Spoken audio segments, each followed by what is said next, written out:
Wargame Explorer. My name is Rob Wells. Today we're going to be looking at 12 different kinds of basing. So I wanted to look at how we could do different kinds of basing on the cheap in interesting ways. And I broke this down, I filmed the whole thing, and I lost the video, and so I apologize for that. So I'm going to explain how I did it instead of show you how I do it.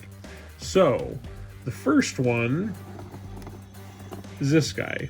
Now this is starting in the most basic of all. These are all bolt action miniatures. I wanted some just generic troops, and it was either bolt action miniatures or it was Space Marines, and bolt action miniatures are a lot cheaper. So these are from Warlord Games. They're your American infantry, and this guy was based with super glue and just a little bit of flock. This is just cheap flock that you can buy from Woodland Scenics. This is what you sprinkle on terrain. It is has a good little color variety to it, and it looks really good when you just glue it onto a guy. So for a really simple, easy base, just a little PVA glue or a little super glue. I use super glue for this. It glues it right down, and it looks really good. So that's the first one. Bring the light in a little closer. The next one is very similar, but a little bit different. He has kind of my special blend of flock. You can see there's some rocks in it. It's flock, but there's rocks. There's a little bit of more chunkier parts to this flock. What this is this combination of basing materials that there's no recipe for this.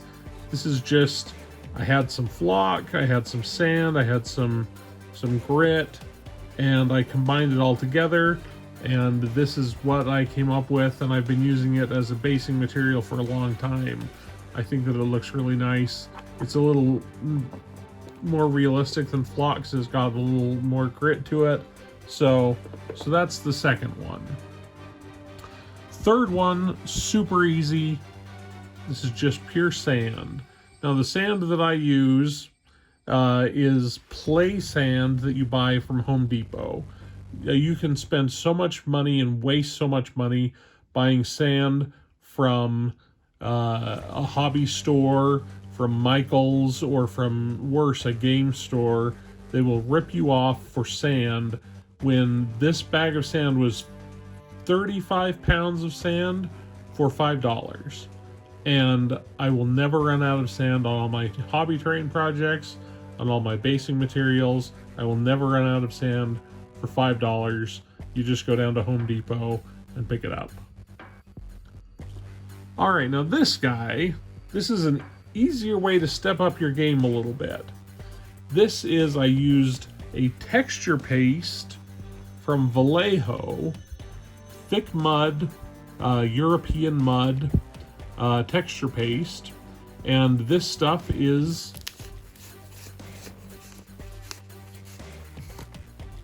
it just looks like that. Looks like mud. And you can buy expensive versions of this. For example, Games Workshop makes Sterling mud, which is very similar. I mean, it's still mud. Or they also make Astro Granite, which is similar. It's just the same stuff. It's just gray. The difference is this Vallejo mud, I think, costs $16 for the whole jar of this, and this Sterling mud costs probably $8. So you can see that the Vallejo is a much better deal. It'll last far longer. Anyway, so I put that down. I put that down on a lot of these, and I'll go through that. But I use that as a base, put down the mud, and you can actually paint it. If I wanted to have this to be a desert, if I wanted this to be ruined city rubble like that Astro Granite, you can paint the Vallejo texture paste, and it takes paint just fine. You just have to let it dry first, and it doesn't take very long to dry. And then I used the very easy to use static grass tufts. And these tufts come in packages, where I think this whole package of tufts is, I think, $11. And the tufts are super easy to use. They're sticky, they pull off the back.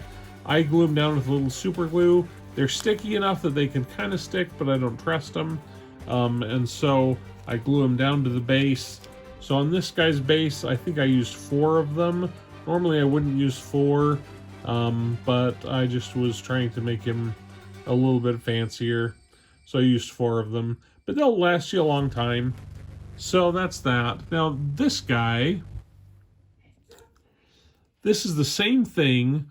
This is the Vallejo texture paste mud, and then the grass is, instead of using the grass tufts, this is using some PVA glue, which I laid down, and then I sprinkled on static grass. And I'll show you the static grass.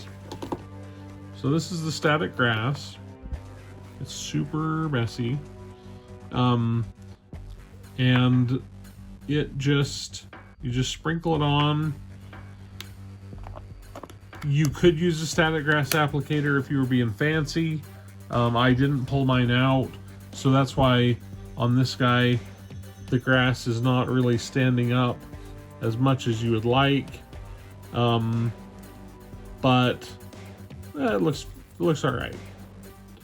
Now this guy I'm really happy with. This is stepping things up another notch.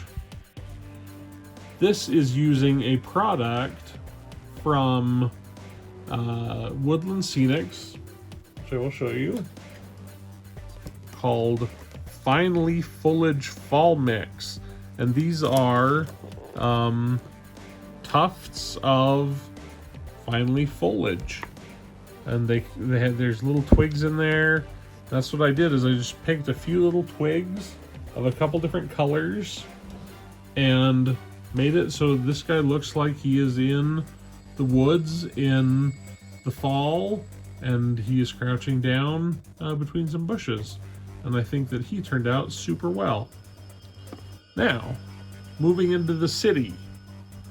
This guy, I put him on cobblestones. And the cobblestones that I used are very easy to make. I took this piece of styrene. This is, I think, 2mm, or not even 2mm. This is 1mm styrene. And I cut it into little strips. Cut the strips into cobblestones.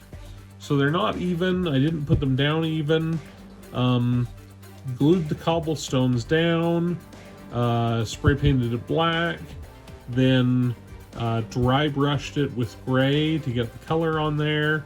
And then in some of the cracks, I put in some glue and I put in some of the flocking. So it looks like there's some grass coming up between the cobblestones. So that is a simple, easy way. The styrene is super cheap. The flock is cheap. And this is a nice way to make it look a little more like a city without having to go to a lot of trouble.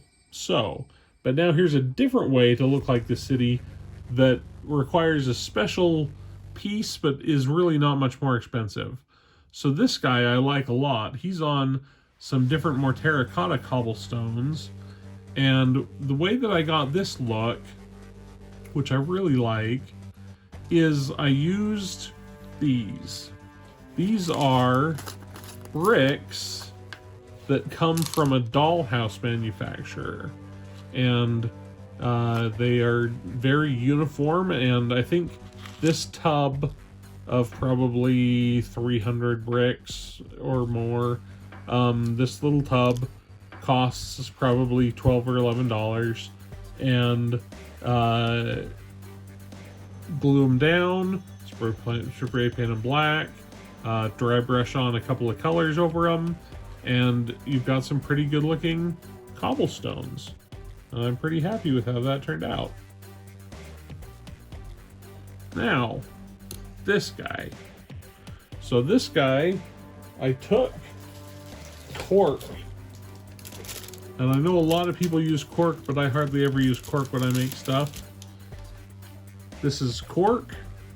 I took some, it's got some sticky stuff on the back, which made it easy to use. But you can get cork in all sorts of different varieties. I bought this on Amazon.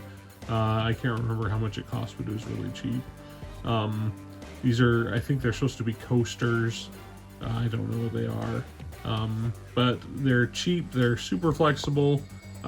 You break it off, break it into pieces. So these all have jagged edges, as you can see. Spray paint it black. Dry brush on some gray, so now it looks like he's walking on broken stone, and put in some flocking so it looks like there's some grass growing up between it, and that's all you do. Looks super good. It has a very good stone look to it, and that's it. This guy, another super easy thing to do. He is hiding behind a bush, and the bush is lichen or moss. It comes in bags from the hobby store. I got this at Michael's. This is just a bag of lichen, and you can buy a whole ton of this for very little money. And it smells kind of bad for a little while, but after a while the smell goes away once it airs out. And so I put down the Vallejo texture paste for the mud, and then the lichen as a good looking little bush, and he looks pretty good. Alright, so this guy is in the snow. He's fighting in, let's say, the Ardennes in World War II. And he is in snow. The snow is this flex paste from Woodland Scenics, which you can see is just goopy, sticky glue, and it is extremely sticky. It gets really everywhere if you let it. And then the other thing that gets everywhere if you let it is it's flock, but it is snow. And so I put down the gloopy sticky glue or the gloopy sticky flex paste, and that looked like some snow, but I wanted the texture to it, so I added the flocking to it and turned it into a good looking piece of snow. This guy, he's not a U.S. infantry, he's a Marine. This is from a different set, but I thought that I'd show off this guy's base. So the base you might recognize as being that second kind of custom version of the flock that's got the little rocks in it. He's got a static grass tuft, but then he also has these bamboo shoots that I bought for a terrain project, and they just look so darn good with both my Marine army and my Japanese army that is something that I decided to add on, and couldn't be happier with how he turned out. So you got to use them sparingly, because obviously you don't want every single figure in your army to be towered over by bamboo. I mean, maybe you do. I'm not saying you can't, but it looks really good. The bamboo, again, super cheap. I don't buy expensive stuff. I bought the bamboo I think on Etsy, and it was probably like $6 for a whole bundle. It was really cheap. It's not high quality stuff if you look at it close, but it works for me. So those are my bases. Thank you guys so much for watching. I really appreciate it. If you haven't checked out my blog, I am blogging now 5 days a week at wargameexplorer.com, and you can see all of this. You can see a full detailed article on all of these basic techniques. Also, there is a list of all the stuff that I use, all my materials. Everything that you'd ever need is on that website, wargameexplorer.com. A big thank you and shout out to my patrons, who are fantastic. Thank you so much. They are the people who make it possible for me to be able to afford cork and flock and bricks and all of this stuff. Also, thank you to the people who dropped me a one-time donation on Buy Me a Coffee. You're terrific. Thanks so much for watching. I will see you next week. Stay safe, be good to each other, get those vaccines, and I will see you.